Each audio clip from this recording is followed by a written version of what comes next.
لطیفوں کی دنیا۔ بیٹی: ماں کیا میری ناک چپٹی ہے؟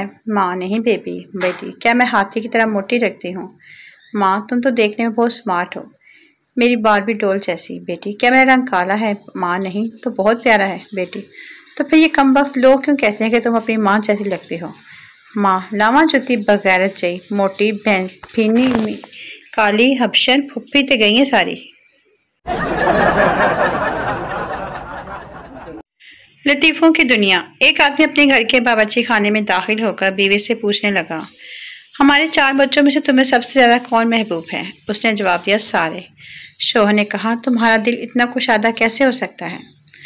کہا، یہ اللہ کی تخلیق ہے، ماں کے دل میں سارے بچوں کے لیے کشادگی ہوتی ہے۔ شوہر نے مسکرا کر کہا، اب تم سمجھ سکتی ہو مرد کے دل میں 4 بیویوں کی کشادگی بیک وقت کیسے ہو سکتی ہے، کیونکہ یہ بھی اللہ کی تخلیق ہے۔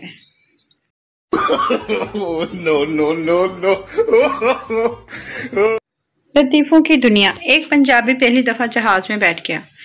کچھ دیر بعد 7-8 ایئر ہوسٹس کھانا تقسیم کرنے کے لیے آ گئی۔ یہ دیکھ کر پنجابی پریشان ہو گیا اور کہنے لگا، اوئے سارے ہی آ گئے ہو، کوئی اسٹیئرنگ تے بھی بیٹھا ہے کہ نہیں؟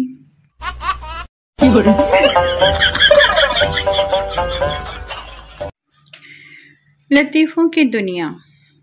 لو جی، میں نے بھی انگریزی سیکھ لی۔ Eat your husband. ترجمہ: خسمہ نکھا۔ اب کوئی یہ نہ کہنا کہ مجھے بھی سکھاؤ، وقت نہیں ہے میرے پاس۔ لطیفوں کی دنیا۔ پتہ نہیں لوگ اتنے سیریس اور سڑو بن کے کیسے رہ لیتے ہیں، میں تو تھوڑی دیر نہ ہنسوں تے انج لگتا ہے کہ کومے وچ ہاں۔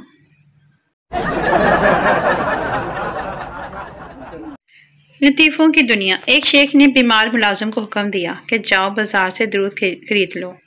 ملازم نے کہا کہ جناب، مجھے بہت تیز بخار چڑھا ہوا ہے اور ٹانگوں میں بہت درد ہے، 2 قدم ہی نہیں چل سکتا۔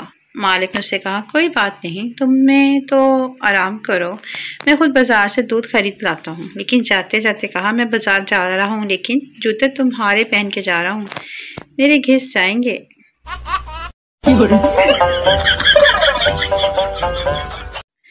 لطیفوں کی دنیا۔ ایک شادی پر گیا، وہاں پہ لوگ دلہے کے سر سے پیسے وارتے اور چمے لیتے۔